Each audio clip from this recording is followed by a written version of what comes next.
साथियों नमस्कार। रीट स्पेशल के तहत हम इन्वायरमेंटल स्टडीज़ पर्यावरण अध्ययन का प्रैक्टिस सेट कर रहे हैं।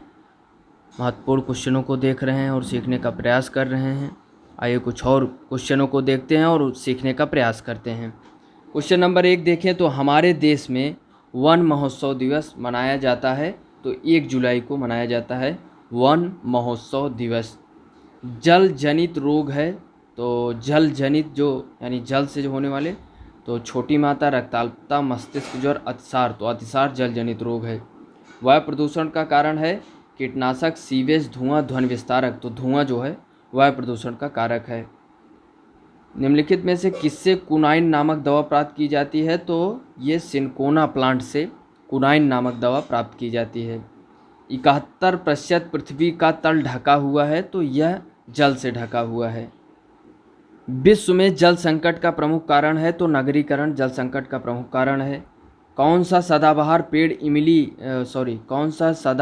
पेड़ नहीं है? इमली, नीम, बबूल, सहतूत। तो सदाबहार पेड़ सहतूत नहीं है। राष्ट्रीय गीत के रचयिता बंकिम चंद्र चट्टोपाध्याय। भारत में प्रथम बायोगैस संयंत्र कहाँ स्थापित हुआ? तो भारत में प्रथम बायोगैस संयंत्र पिलानी में स्थापित हुआ। तो राष्ट्रीय बायोगैस संयंत्र जो था तो पिलानी में, जो दिल्ली में स्थित है। तो डेसिबल निम्नलिखित में से किसे मापने की इकाई है? तो ध्वनि मापने की इकाई को हम क्या कहते हैं? डेसिबल कहते हैं। कौन विश्व उष्मायन का कारण है? तो विश्व उष्मायन का कारण वायु प्रदूषण है। वायु प्रदूषण के कारण क्या होता है? तापमान में वृद्धि होती है और हमारी पृथ्वी का टेम्परेचर बढ़ता है तो हमें विभिन्न प्रकार की समस्याओं का सामना करना पड़ता है। महासागर पृथ्वी पृष्ठ के अधिकांश जगह आवृत किया है, जो है लगभग 3/4 हिस्सा जो है महासागर है, यानी जल से घिरा है। और 1/4 में हमारी पूरी पृथ्वी है। और पेयजल जो पीने योग्य जल है तो सभी आ जाते हैं। सब पेड़ पौधे जीव जंतु सब इसी पे हैं 1/4 हिस्से। स्टेलेक्टाइट एवं स्टैलेग्माइट में निक्षेपण होता है। तो ये किस चीज़ का निक्षेपण होता है? स्टेलेक्टाइट एवं स्टेलेग्माइट में निक्षेपण होता है तो ये कैल्शियम कार्बोनेट का CaCO3। कौन वायु प्रदूषण का एक उदाहरण है? धुआं और कुहासा, वाहनों से निकालने वाली गैस, जलती हुई लकड़ी या चारकोल से निकली गैस। उपरोक्त सभी हो जाएगा। भारत तथा दूसरे देशों में प्रदूषण को रोकने के लिए बनाए गए नियम का प्रयोग रोकता है। तो प्लास्टिक के थैले का प्रयोग रोकता है। हवा में उपस्थित ऑक्सीजन का प्रतिशत है लगभग, तो हवा में उपस्थित है 21%। परम तापक्रम पैमाना कौन सा है? तो केल्विन है परम तापक्रम पैमाना। प्रकाश संश्लेषण संपादित होता है, सभी हरे पौधों द्वारा प्रकाश संश्लेषण संपादित होता है। ध्वनि या ध्वनि प्रदूषण मापा जाता है तो डेसिबल में। कौन पर्यावरण के लिए हानिकारक है? तो प्लास्टिक पर्यावरण के लिए हानिकारक है। पर्यावरण अध्ययन की प्रकृति निम्नलिखित का समर्थन नहीं करती है। तो किस चीज़ का समर्थन नहीं करती? बच्चे कम गलतियां करें, बच्चे को करके सीखने का अवसर मिले, बच्चे बहुत से प्रश्न पूछें। तो इसमें से जो है बच्चे कम गलतियां करें, इसका समर्थन नहीं करती, क्योंकि बच्चे गलतियां करेंगे तभी ही सीखेंगे। और जब वो कुछ करेंगे तो उसमें गलती होगी, सुधार होगा और सीखने की प्रक्रिया भी होगी। अगले क्वेश्चन की बात करें तो एक शिक्षिका ने कक्षा 4 के शिक्षार्थियों को पढ़ाने के लिए पौधे अंतर्वस्तु का चयन किया। उसने सीखने के निम्नलिखित अवसर प्रदान किए। तो कौन से अवसर प्रदान किए?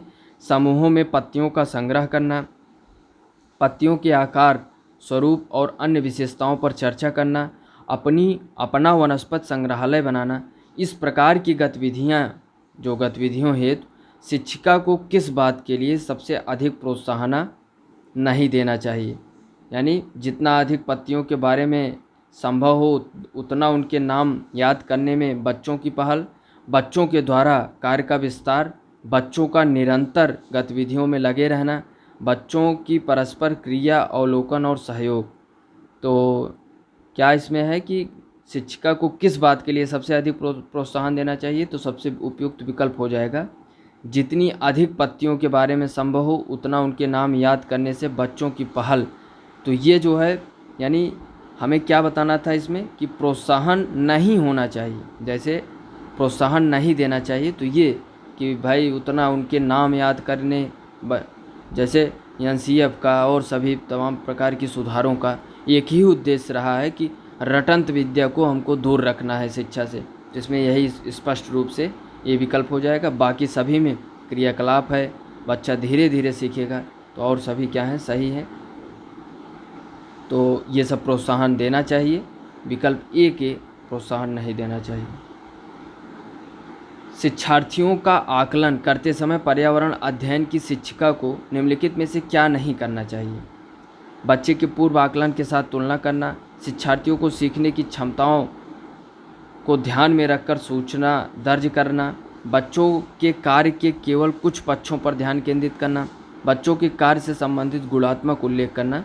तो बच्चों के कार्य के केवल कुछ पक्षों पर ध्यान केंद्रित करना, यही क्या है, नहीं करना चाहिए। बाकी सभी क्रियाकलाप आकलन में करना चाहिए कि पूर्व आकलन के साथ तुलना करें, उनकी क्षमताओं को ध्यान में रख के सूचना दर्ज करना, उनकी गुणात्मकता को उल्लेख करना और उनमें विभिन्न प्रकार के ग्रोथ किस तरीके से हो सकें इसका ध्यान रखना।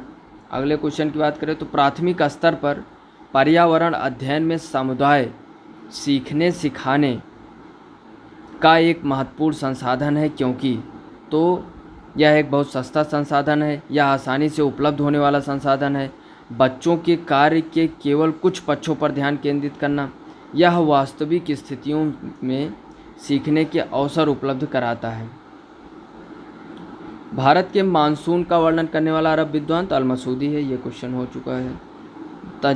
दक्षिण भारत में प्रवाहित होने वाली किस नदी का थाला सबसे बड़ा है? तो गोदावरी नदी का थाला सबसे बड़ा है। हमारे देश में निम्नलिखित स्थानों में से कौन सा ठंडा रेगिस्तान है? तो लद्दाख उसमें ठंडा रेगिस्तान है। कक्षा 5 की पर्यावरण अध्ययन की पाठ्यपुस्तक का एक पाठ उसी से ठंडा उसी से गर्म डॉक्टर जाकिर हुसैन द्वारा लिखी गई एक कहानी है। उन्होंने बच्चों के लिए ऐसी कहानियाँ लिखी, तो इसका उनकी मृत्यु के समय वे थे तो भारत के मुख्य न्यायाधीश, भारत के उपराष्ट्रपति, भारत के राष्ट्रपति, भारत के प्रधानमंत्री, तो डॉक्टर जाकिर हुसैन साहब भारत के राष्ट्रपति थे। खाद्य संरक्षण के लिए निम्नलिखित में से कौन सा जोड़ा ठीक नहीं है? आलू चिप्स, दूध पनीर, सेब जैम, कच्चा आम, आचार।